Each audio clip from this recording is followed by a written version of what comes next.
Welcome into Jets Nation Radio. I'm Angus Hout. You can't see me because my video was being dumb. Let's see if it wants to work now. As always, joined by Sam Brownell and Ray.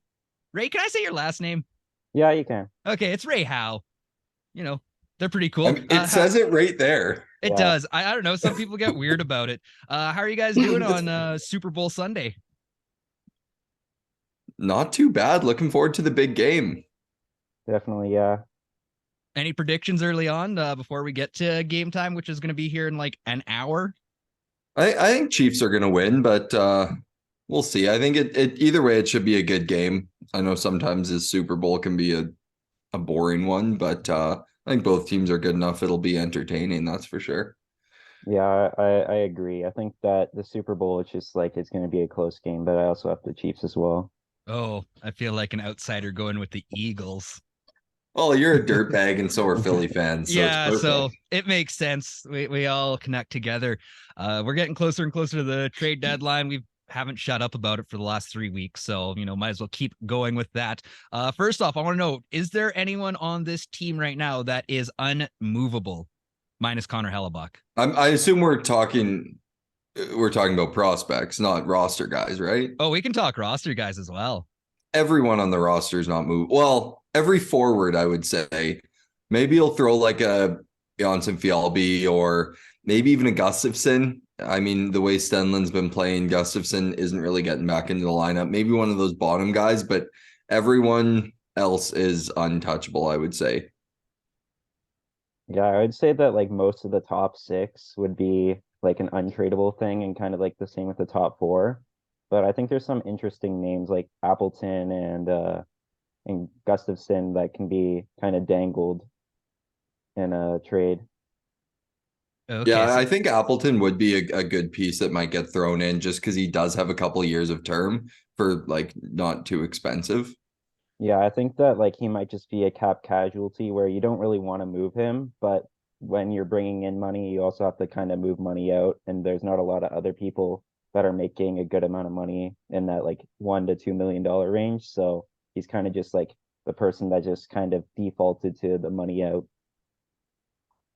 I do think we could see like a Neil Pionk, maybe. It'll be tough. He's so bad. Like no one's actually going to want to take him, but Neil Pionk or a Logan Stanley or someone. I think Sandberg is our guy there above Stanley, or at very least he should be. So it'll be interesting to see if one of those guys becomes a piece that actually gets used.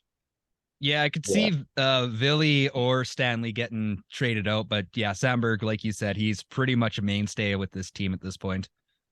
Yeah, definitely. As far as prospects go, I don't really think anyone's unmovable though, just because of the way the Jets window is right now. Yeah, I think it's you put your cards on the table. I think Rutger McGroarty is one that you could say probably isn't going to go anytime soon. Yeah, that is true. Yeah, I'd say probably like out of the three like main prospects in Lucius, McGroarty, and Lambert, I'd say probably one of the three is available, or maybe two if you get two blockbuster deals. But I feel like at the end of the day, you're keeping one of those guys at the end of the day. Interesting. All right. Well, yeah, I agree with like the top six more or less untouchable, unless somebody offers you something real shiny. Like if someone's like, hey, if Buffalo's like, hey, we got a Tage Thompson for you for Mark Scheifele. I mean, that's an impossible trade, but it's not. I would trade Mark Scheifele for Connor McDavid, but that's not happening. So, but yeah, if like something came up, I would be interested in it. But yeah, for the most part, top six, top four, pretty much untradeable, minus Neil Pionk. But that's because Neil Pionk's been just so shoddy this year. I mean, like I thought Morrissey had a great game last night, but Pionk just dragged him down. Yeah, I would much rather see like Sandberg on Morrissey's right side, just in the interim until DeMello's back. Yeah, and you almost need somebody that's got a little bit of the offensive capability, but mostly defensive capability with Josh Morrissey. Mm-hmm. You're absolutely right. Dylan Sandberg would fill that role so well. I can't wait to see it in like who knows? They years. Might. They could connect and just start lighting it up together. You never know. Yeah. Well, we got the future to tell us. Like, hopefully, Dylan DeMello does stick around long term with the Jets, but man, I want to see Dylan Sandberg and Morrissey. Since you just said that, it's like, ooh, this is a dream that I've had for about 6 seconds, and I like it. Could be cool. Could be cool. So let's I mentioned on social media that we are looking at all of the fan trades that are coming up. So let's go through a couple of them and see what you guys think. Well, if you guys want to give them a letter grade, we can also do that. So there were some wild, wild proposals on that tweet. Kind of huge. Is there one that you like specifically remember being absolutely bonkers that you're like, yeah, let's talk about that one because it was just so bonkers it's almost funny. Stanley, a second and a third that would turn into a second if Taves resigns. Oof. That's a horrible trade. Yeah. So even if he doesn't resign, you're giving up Stanley and a second and a third for a third line player. Yeah. Which is ultimately what he would be on the Jets. Yeah, because like Taves doesn't knock Wheeler down to the third line, does he? I don't think so. And you want Taves playing center, and he's not better than Scheifele or Dubois right now. Well, he can sure win faceoffs when it's compared to those two. Yeah, but I mean, that's one minute part of the game. I guess I will say one part of that deal that kind of could be is you could move one of Dubois to the wing and then play Taves on the second line and then move Perfetti down to that third line, or move Blake Wheeler down to that third line as well. So that is an option, but it also that is true. Price. I still think that's a lot for like a bubble top six guy. Yeah, I was gonna say, like, if it's Stanley and a second, then it's like, okay, that's a little bit more manageable. But when you start throwing in the second pick, it's like, eh. And wait, I have a bone to pick here. The same person who said that a first McGroarty, Hinola, Stanley, and Appleton was too much for Timo Meier, which is a lot. But how do you say that's too much and then come back with that Taves trade? Yeah, that was a little bit ridiculous. An Arizona trade involving Jansen Harkins and a 6 for Nick Ritchie. I don't think Nick Ritchie really adds anything to this team. Yeah, I'd say he just provides like a big body role on the fourth line where you can kind of swap him in, but ultimately he's not really going to move the needle per se, but depth is always useful, and having someone that's a big guy that can stand up for your guys on the ice is kind of important for the playoffs. Don't you already have that in Saku Manalainen, though? Yeah, but you can't have too many because injuries happen too. So that's true. But I mean, you like Barron's a pretty big guy too. It's like I don't think we have a lack of size on that bottom six. Yeah. What are you guys' thoughts on Max Domi coming up this way? Is he someone that tickles your fancy, or is he kind of in that Nick Ritchie situation where it's like he doesn't add a whole lot to us, but depth is nice? I would like that as a secondary move if that were to happen. I mean, he's 55% ish, somewhere around there in the faceoff dot, which is nice. But this is the first year of his career he's over 50, so who knows if that's sustainable. I mean, I don't hate the idea of it if the price is right. But again, I think if that's your big splashy move, then there's an issue there. Yeah, it's almost like that time we decided to bring in the lesser of the Ben brothers that came up here. Oh, Jordy, that was like Ben. A 7th round pick. Yeah, but like that was the only thing that happened that day. You're like, oh, cool. that would bring back some Zach Sanford vibes there. Oh man, Zach Stafford vibes. Where's that guy these days? I actually liked Sanford that when he was up here. I thought he was decent.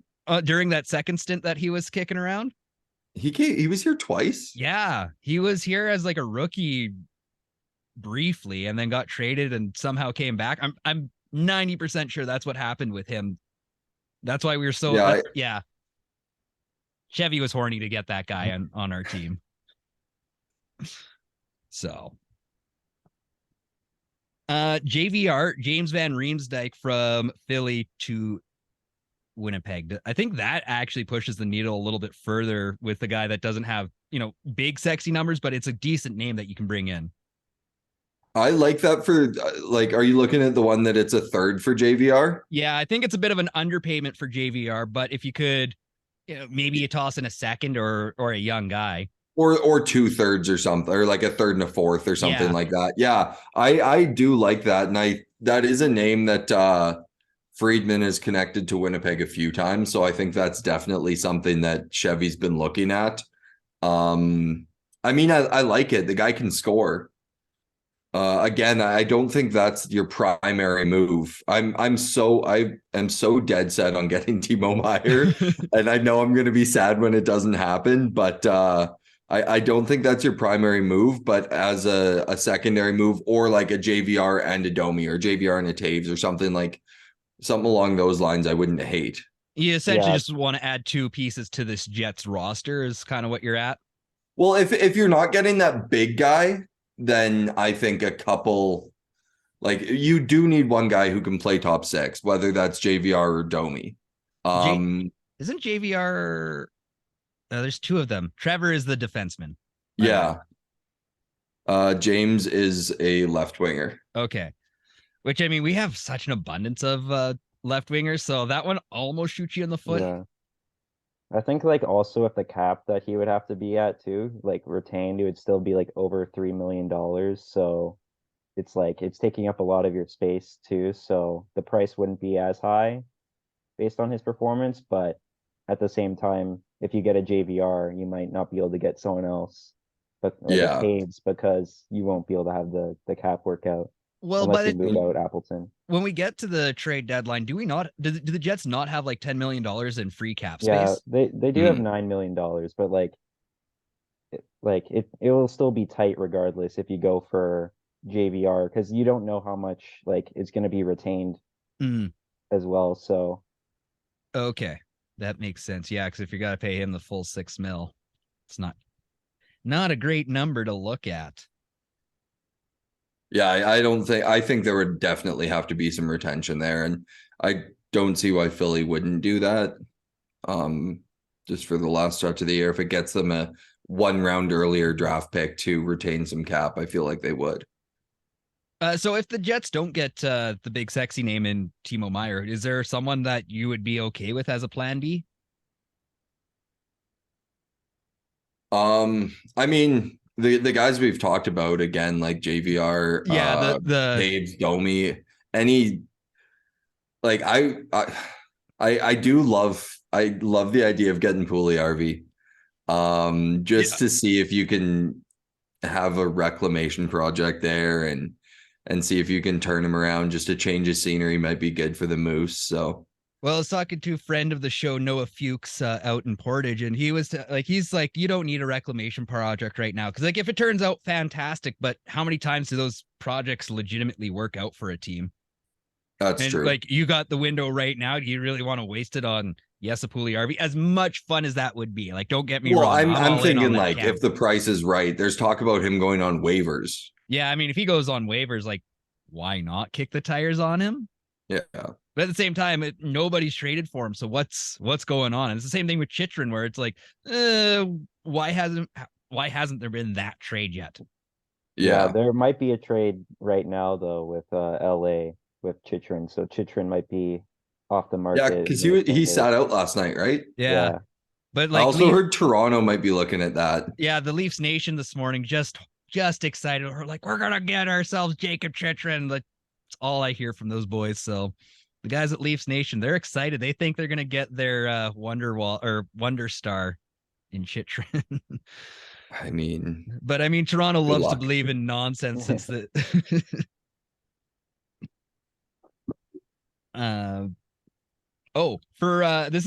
this is from TikTok. I put this out amongst the Tyler Myers for Mason Appleton and Lucius. Keep that man away from our team. That cannot be a real request. Like, someone can't actually think that would be a smart move. This guy that's commented this one, he's like generally commented like legitimate stuff. So that's the only reason. I'm just like, this seems a little bit extra from Evan the Jets fan on TikTok. So Like Myers has such a Yeah. terrible contract too. Oh, it's brutal. Is it not for like another 4 or 5 years at 7 mil? No, not that It's like long. another year at Is 6 it another million, I'm year? pretty sure. Okay. But either way, we don't need another Vancouver contract saddled up. Yeah, we don't need another old Yeah. defenseman whose best years are behind him and he's getting paid 6 mil. Yeah, Duncan Keith was like the only old defenseman that's been able to rectify his final year of his career. But that was in Edmonton. Of the guys that are going to need contracts next year, which guy is the most important to get their contract signed? So Hellebuck, Blake Wheeler, Scheifele, Dubois. I mean, it's got to be Hellebuck, right? Hellebuck, yeah. How much money do Everyone you else throw is at that guy? far more replaceable. Yeah. How much money do you throw at Connor Hellebuck? Because you know that guy is legitimately the backbone of the Jets right now. I mean, you don't want to overpay a goalie because everything else Yeah. just gets watered down. Like, do you think he would sign for like 8 mil? Yeah, I'd say somewhere between like 8 and 9 mil, depending on how his next year is, as a kind of like, because you look at last year where he kind of had a down year, and now he's having an insane year. So you kind of want to see what happens next. If you're going to get the one from last year where he was kind of struggling, or you're getting the one that's a Vezina caliber, like top 3 voting. So I think next year is going to be a very pivotal year in what Hellebuck gets. Yeah. See, and like even on his bad year, you're still going to pay Connor Hellebuck a good Yeah. load of money. Because what was he like? Was it a 910 save percentage or 908 last year? And that's his worst year since Yeah, like even when he's bad, he's still top 5 10. goalies in the league. God, I love that about that guy. Shoot. Yeah. The Jets, I got St. Okay. I want to know who is the putting on these games at late at night, because like, man, that 9 o'clock start was rough. Well, And after hours too. It's because it's hockey night in Canada, but there's no Western home games, which is so stupid because normally we'd be at 6. Yeah. And then like Edmonton, Calgary, or Vancouver would be at 9. But I mean, like, make the Toronto game at 5, which is still 6 local time on a Saturday. And then the Jets game could be at 8, which isn't too absurd. No, and like when I was living in Alberta, it wasn't that bad to, have a game start at 8, 9 o'clock here. It's rough. Ray, you're in Ontario. Yeah. That's 10 o'clock. Yeah, I watched the game last night. It started at 10 p.m. ish, so it was like 10:20, and it was like I was like looking at the time. I'm like, is the game still like only in the first period or something like that? It was like that's absolutely insane. And I mean, it was because of all the pregame stuff. It was the latest home start time in Jets 2.0 history. Big shock. Like, yeah. And like like 9:15, the puck dropped. Is that, yeah. And like, that's the ridiculous thing. And like, nothing against having heritage nights. I like those nights, but man, please pick them on better. It was nights. awesome. Yeah. What is his name? I don't want to butcher his first name. The person that was on the call last night. Oh, Harnarayan Singh. Harnarayan Singh. Yeah, I didn't want to. Absolutely. I would absolutely love the Jets to hire him full-time next year. I think Robertson is horrible. I think Kevin Sawyer's horrible. And I thought he was far better last night than they've been all year, despite the fact that they work for the team. Yeah. Like they should know the Jets better than the guys who just come in for hockey night and call the Jets games once, twice, maybe 3 times a year. Yeah. Harnarayan Singh is probably one of my favorite Canadian broadcasters right now, just the way he calls the game. And like his calling the Pittsburgh goal for the Stanley Cup of Nick Bonino. Just so funny to hear. And his passion for the game. And if you know of how he started, it's like you just want to support the guy so much more. And yes, he would be a fantastic fit for here in Winnipeg. And he's enthusiastic without being over the top. He's well-spoken. He knows what he's talking about. Who knows? I mean, hockey night's probably a pretty good gig. You get to travel around doing all the big games. But, I mean, if that's a guy you could potentially steal from Sportsnet, that would be amazing. Something needs to give for the Jets next year. you cannot roll out the same two guys. Yeah, well, that's TSN's choice, and you know how highly we think of TSN, minus Dennis Bayak, who shows up from time to time. Hey, knowing Bell, they might lace like at least half of their employees off. So, well, yeah, it's like right after their mental health campaign. So yeah, F them broadcasters. We don't need them anymore. Well, it was just this week was 2 years since they shut down TSN 1290. TSN was at 710 or something in Vancouver. The Vancouver one was the second most listened to sports station in the country. They shut it down for a terrible comedy station. So we don't need to get into that. We don't. I mean, I can scream all I want, and TSN still isn't going to give it to us. But our friends at the Nation Network were working hard to make sure that everyone still gets good, high quality Jets content. Which also brings me to the fact that we have a sponsor there, guys. It's a great day. And it's not just your ad here. It's not just your ad here. It's from our parent company, Betway. So be sure to check out Betway.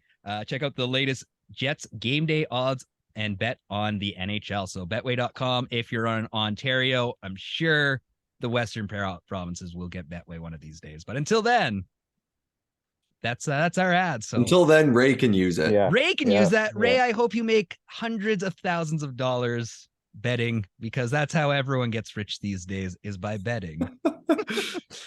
Sounds like a great plan. It sounds like a great plan. I think you what could go wrong? I think you should put $100,000 on the Eagles tonight. I think that's going to be the way to do it, and do it. I think you should take that and put it on the Jets to win the cup. Yeah, I was about to say I should put it on the Jets to win the cup, or to win the conference or something like that. Do you think, okay, legitimately, like the Jets need to pick up 66%, or I figured out the math to be about 62 to 66% of their points between now and the end of the season if they want to win the conference. Is it possible, or do you think this Jets team could actually do it? Yeah, absolutely. Yeah. I mean, we're 3 points back of Dallas right now, and we have a game in hand. So beat Seattle on Tuesday, and we're 1 point back, even games. We've got to play Dallas a couple more times, right? No more games against Dallas. Dallas swept us this year. We beat them in OT. Yeah, we beat them in OT. A game that shouldn't have gone to OT because Connor Hellebuck was face down on the ice for like 8 seconds, 3 passes later. That point could end up being the difference in this division, which would be absolutely absurd. I forgot about that. You know what? Now I'm angry. Thanks, Sam. Let's get riled up about this. Let's get real riled up about this, because we talked about that when it happened. It's like, what if a point cost the Jets the conference or How the many division? times did Mrazek's mask come off last night? Like 4 times or something like that. And it was blown down like it should be. Yeah, the helmet's off. Like it was weird that he took 3 high pucks like that. Like, are the Jets pissed off at Mrazek just trying to pop that thing off? That first Dubois one was a heavy wrist shot. It was. Those boys were not being kind to him. But yeah, no, I'm gonna be upset if the Jets actually miss because like if the Jets have to take on the Colorado Avalanche come come the first round, I'm not excited anymore. That's a tough first round bid. I'd rather the Stars and Avalanche beat up on each other in the first round. So would you rather the Jets take on the Avalanche or the Wild? Definitely the Wild. Wild, yeah. I mean, the Jets have had a tough time with the Wild this year, but the Avalanche have been injured. And when they get healthy, you just can't argue with how talented that roster is. That's true. But if you're... I feel like Minnesota has a lot of different aspects of their team, but then when they're fully healthy, I feel like Colorado is the team that you just have a more complete lineup from goalie to their forwards. So I feel like going up against Minnesota may be kind of like a blessing in disguise if Colorado is in 4th place, but it's gonna be tough.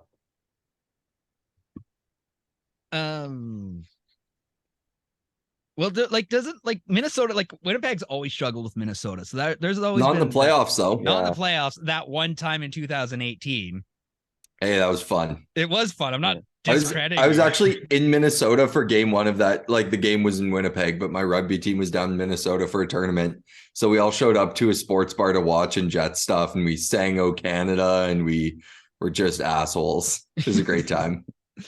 You know what I'd love to do with Jets Nation once we kind of get to that point is like load up a big old bus of Jets fans and go down to Minnesota and just be a bunch of punk asses and just enjoy, chirping those guys down in Minnesota. We love the fact that they give us players, but let us run our mouths for a little bit.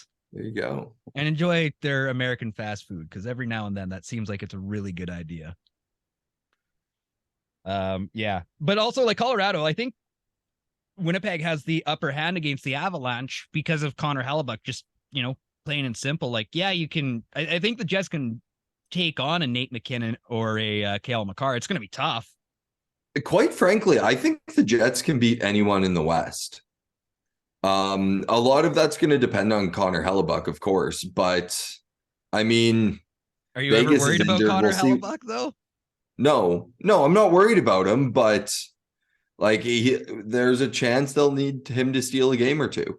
Oh, absolutely. That's just the reality of the Winnipeg Jets. Just has to just win 16 games, Sam. Got 29 to go before the regular season's over. This team, I don't know. I'm feeling good. Yeah, add a Timo Meyer, add someone else. I don't know. I mean, my hat's still in the ring for Ethan Bear. I just don't know which other defenseman the Jets would need to bring in at this point. Yeah, what about a Timo Meyer, Erik Karlsson double deal? Yeah, we'll just give you first rounds for the next 4 years. Plus, we'll give you the 2 first rounders from last year. I mean, I would, if it could, and obviously it doesn't guarantee a cup, but if it would guarantee a cup, I'd say give them 4 first rounders. And Lucius, give them whatever they want if that means a cup's coming to Winnipeg. If the Jets could make it to the Stanley Cup Finals, are you still you're guaranteed to make it to game 1 of the Stanley Cup Finals, but you're not guaranteed to win. Are you okay with that still? Maybe. I mean, I'm also not putting all my chips into the middle this year. Like I'm putting a lot of my chips into the middle this year, but like this year, next year, you have 2 years, and after that, it's dust. But that's why you put all of your chips into the middle. Yeah, but if you waste all your chips this year, you don't have your. Well, Meyer's still under contract next year. The only big piece you're losing there is Karlsson. You're not losing Karlsson. Karlsson's got another 4 years. Yeah. Oh, right. Oh, then yeah, you absolutely. But are you spending? There would have to be some retained salary for sure. Yeah, because there's still $11 million on Karlsson's contract per year. That's wild. That is actually wild. I don't even think I'd want that. No, I would not be touching Erik Karlsson with a 10-foot pole. But again, if it means cup, like you do everything you possibly can to get the cup.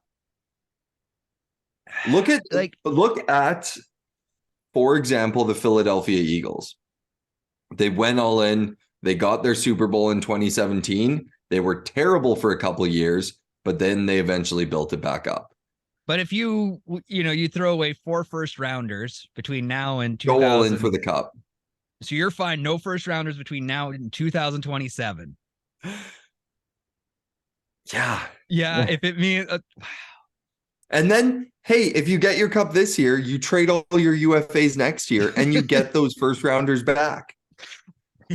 Yeah, we just traded Mark Scheifele, Connor Hell, we traded the whole squad you re-sign them all and you still have a sick hockey team and you don't need 32nd overall picks.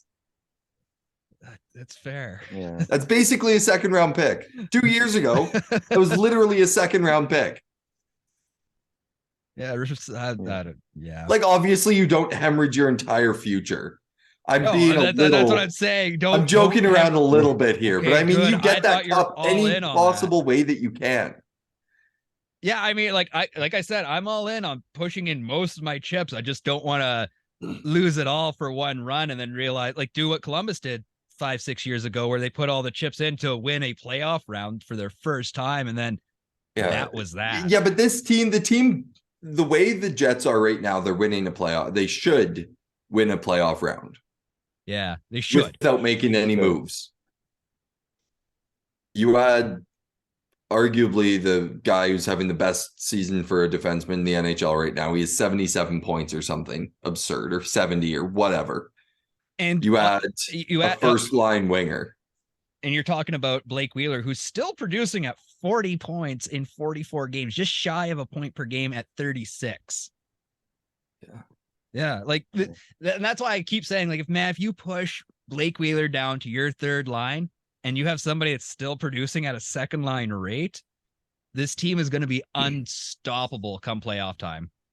I also don't think it would take 4 first rounders to get those guys. Yeah. If you're putting in other pieces, maybe with the retained salary, it would take a bit more. But I mean, Meyer, what are we thinking for Meyer? Like, the rumors have been first round pick, top prospect, and like a middle of the road prospect.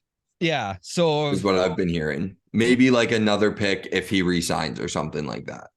So okay, let's just say 2 first rounders for Meyer plus Lambert and one of the 3 young defensemen. Your choice.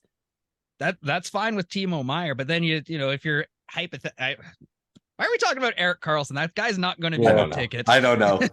I'm just having fun. But I do think you do whatever it takes to get Timo Meyer for the Jets this year. And if he doesn't want to re-sign long-term, you trade him at the draft this year and you get most of it back. Like, look at the haul that Florida gave to Calgary for Matthew Tkachuk last year for a sign and trade of an RFA. You could potentially do that with Meyer and get almost all of what you gave away for him back. That's true. It'll be like the best rental ever. And Cheveldayoff usually gets his picks back anyways. Like, he's done that 2 or 3 times already. So, you know, you're going to get what you get back. Does a trade with the St. Louis Blues tickle your fancy at all? Maybe a Justin Falk or a Colton Parayko? I was going to say a Ryan O'Reilly. I don't think even say those two. I was going to say Ivan Barbashev. There's a lot. Like, St. Louis is clearing house, so they are. I think the issue with Ryan O'Reilly though is now that they've traded Tarasenko, they have the space to sign O'Reilly at the end. I don't think they want to though. They're going for a rebuild. I don't think they want to keep him around. I thought he wanted to stick around with. He does. Okay. He does, but I don't think they want to give him the price. Is what it sounds like to me. Okay. Because like he wants to stick around, but he's not going to take half the amount of money. Yeah, that's fair. I don't know exactly what their plan is there. I still think he's a potential on the table guy. If you don't get a Timo Meyer, I wouldn't be mad at a Ryan O'Reilly. Like, that's a guy who can penalty kill, power play. He's not going to put up massive numbers, but he's solid defensively. Yeah. Conn Smythe winner. Yeah, that too. It's not a bad. Has he what's the I'm drawing a blank now. The defensive forward. Are you thinking Bushnevich? No, the defensive forward award. The Selke. The Selke. Has O'Reilly won a Selke? Yes, he's definitely won a Selke. Yeah.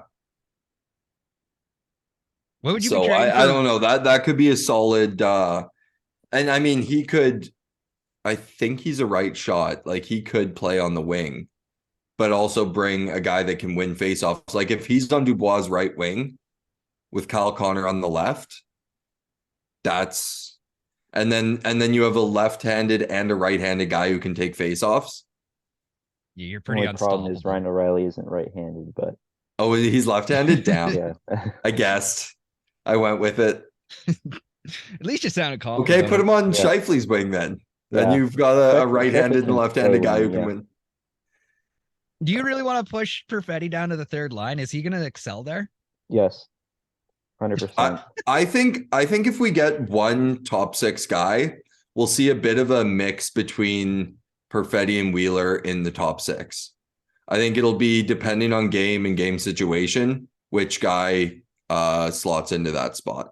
Yeah, I think based on the most recent game too against Chicago, you kind of saw Perfetti's minutes getting cut when he had the extended shifts in the second period, and you saw Appleton getting the opportunity to play with Shifley or one of the two lines. I don't know what line he was on, but you saw Perfetti's time get cut. So I think the Jets are thinking that they have this guy in Perfetti that has a lot of skill and a lot of upside, but they also don't want to throw him to the Wolves on the top six in a playoff situation where the intensity is like an all new high for him. So I feel like kind of like almost like sheltering him so he doesn't kind of like you kind of put him in a position to succeed. So if that means putting him on the third line to have a more offensive kind of like effect with Lowry, I feel like that would be. But also, if it doesn't work out, then you can move Blake Wheeler down, and then he can be in the top six. So I feel like having the options of having, say, 7 people you can put in your top six gives you options on who goes down to that third line. Yeah, I like that. I do think the top six is the most shallow like group on the Jets right now. There's a dozen guys who could play in the bottom six. There are defensemen who could be called up, not a lot of experience, but some guys who are putting up really good numbers in the AHL that could be called up if need be. But I just don't think there's anyone that's really shown. And there's been a lot of opportunity for other guys to get into the top six throughout this year. And I don't think anyone's been good enough to, obviously no one other than the six that are there have been good enough to stay there.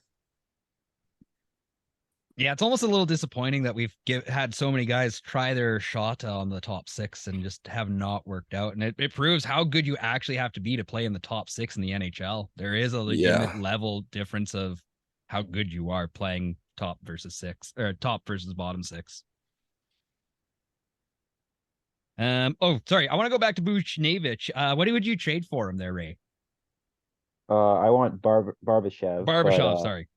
I'd say probably like a second round pick, and then probably a prospect like Chisholm or something like that, or some sort of prospect that's like below a tier of Heinola and like the top 3 forwards.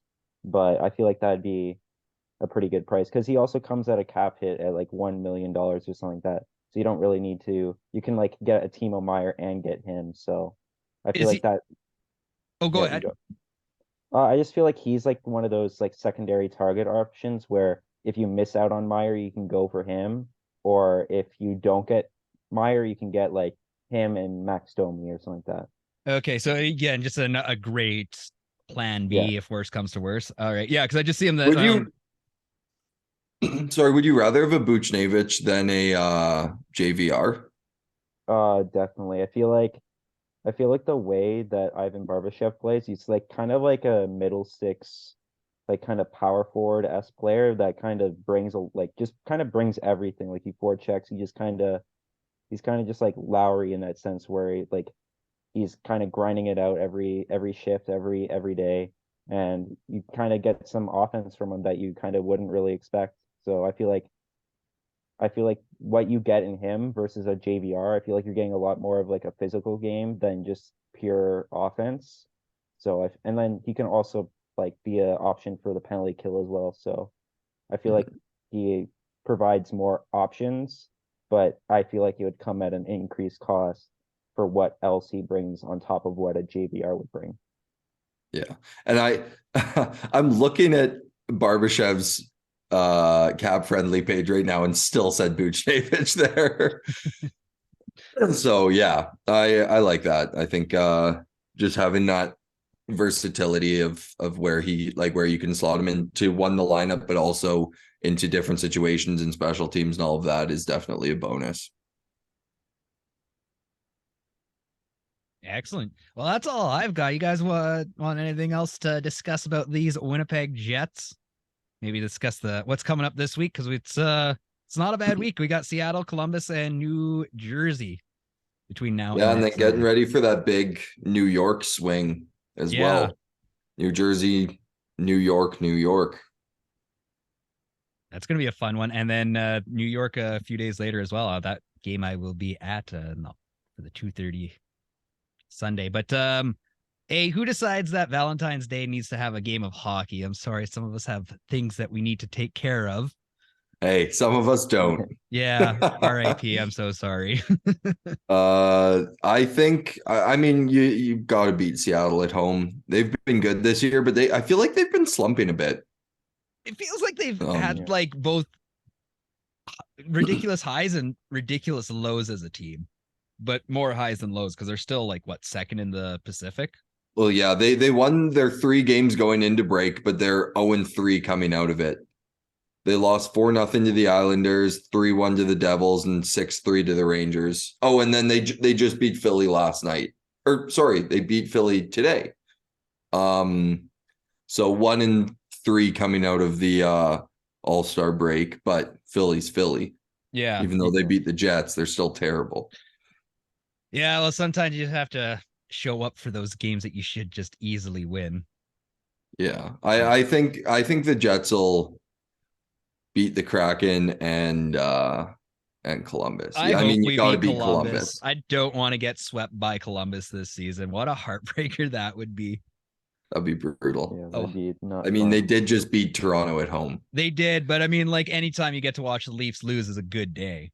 It's a great day. Yeah. It's a great day. So, you know, if Columbus wants to lose to the Jets, so that way they have a better chance for that that Connor Bedard guy. Seems like he's gonna be all right. Yeah, and then New Jersey, who's been a weird team. They've been surprising, like they're a lot like the Jets, where they've just been surprisingly good out of nowhere almost. But Jack Hughes is out right now. Oh, He's last I heard he was week to week. So I mean, we've got a chance. yeah, he's leading them in goals and points. Like by far their best player. So yeah. Well, they're still second in the Metropolitan, 73 points in 52 games. So like you can't complain. Like you have to show up for the New Jersey Devils. And oh yeah, I mean you've got to show up for every game. It's oh yeah, NHL. absolutely. But just I really want the Jets to beat the Devils. Like you want to win every game, but just the Jets haven't done amazingly well against the big teams of the NHL this year. Like we've lost to Toronto, we lost to the Golden Knights and Dallas, and it's just like, could we and take Boston and Boston? So it'd just be nice if the Jets could start pulling off some of these big wins. Even I know Washington's not a big sexy team, but yeah, there's just these teams that the Jets haven't beaten yet, and I would like for them to start winning those games. Yeah, it that would be nice. But I mean, you said it a lot at the start of the season. All you have to do is keep beating the teams below you and you'll be good. Yeah. So it's a great fallacy. Everyone should follow it. Well, that's pretty much all I've got. So where can we find you guys out and about in the world? We'll start with you, Ray. You can find me on Instagram on the by Brad Lambert is him. Just message me or kind of start a discussion. I'm always open for Winnipeg Jets talking with anyone. Sweet. Samuel. Yeah, Twitter is SBrownL12. Instagram is Sam Brownell Radio, and tune in on 7:30 CKDM if you're in Manitoba. Yeah, perfect. And make sure you give Jets Nation a follow. Follow those guys. Give us a like and subscribe as well. Those numbers help our analytics. So, you know, if you want to hear more of this, we can give you more. You just have to like it and tell your friends about our silly little podcast. And make sure check out Betway to check out the latest Jets game day odds and bet on the NHL. You can follow Jets Nation on Instagram, Twitter, Facebook, and Instagram. You can also check out JetsNation.ca, and you can follow me, Angus Hout, on Instagram and Twitter. That's all I got. Boys, enjoy the Super Bowl. Have a great night. We'll talk to you again next Sunday.